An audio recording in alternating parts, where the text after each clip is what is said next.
നേപ്പാളിലെ ഒരു ഗ്രാമത്തിലാണ് ഞാനുള്ളത്. 4 ദിവസത്തെ വലിയൊരു യാത്രയായിരുന്നു. കാടുകൾ താണ്ടി കാടുകളിലാണ് ഞാൻ കിടന്നുറങ്ങിയത്. ഇന്നും എൻ്റെ സ്റ്റേ എന്ന് പറയുന്നത് ഈ ഒരു കടമുകളിൽ അല്ലെങ്കിൽ കടേൻ്റെ ഏതെങ്കിലും വരാന്തയിൽ കിടക്കണം. ഇവിടെ ഒരു സർക്കാർ ഓഫീസ് വന്നിട്ടുണ്ട്. ഇവരുടെ വൈഫൈ ആണ് ഞാനിപ്പോൾ ഉപയോഗിക്കുന്നത്. അതുകൊണ്ടാണ് എനിക്കിപ്പോൾ നെറ്റ് കിട്ടുന്നത്. പോകും 1 മണിക്കൂർ കഴിഞ്ഞ് നെറ്റൊക്കെ ഓഫ് ആവും.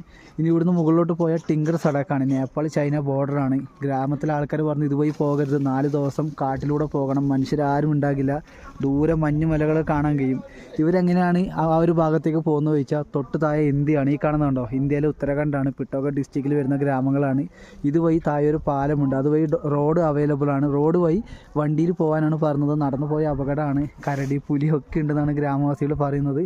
അപ്പോൾ എന്തായാലും ഗ്രാമവാസികളുടെ അഭിപ്രായം ഞാൻ മാനിക്കുകയാണ്, പാലിക്കുകയാണ്. എന്താ വിചാരിച്ചാൽ ഈ ഒരു റോഡ് വഴി ഞാൻ പോകുന്നില്ല, തിരിച്ചിറങ്ങുവാണ്. അതായത് ഇവിടുത്തെ ഒരു യാത്ര ഈ ഒരു ഡാർഫുള ഡിസ്ട്രിക്റ്റിലെ ലാസ്റ്റ് വില്ലേജ് ഏരിയകളാണ് ദിങ്ലുങ്ല എന്നൊക്കെ